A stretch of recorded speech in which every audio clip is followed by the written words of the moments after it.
it's very generally said that chocolate खाऊन मागे तुमका cavities जाऊ शकता. But that is where I would want to highlight something. Yes. It is not so much to do about chocolate as it is to do about starchy and sticky foods.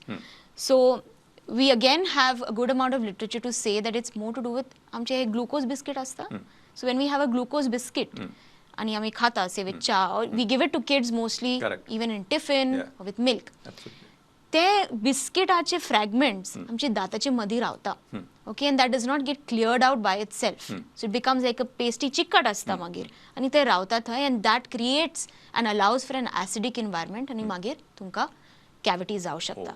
So it's more to do with this glucose and sugary and sticky foods that poor chocolate is always being blamed.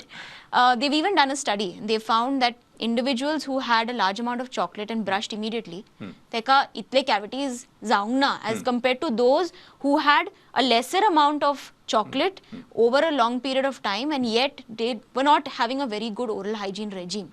So this is all proven. So let's not stigmatize eating chocolate as much. Encourage your children that समज ते chocolate खाता, immediately they can have उदकाचे घोट घेवपाक जाय, rinse घेवपाक जाय. That's great.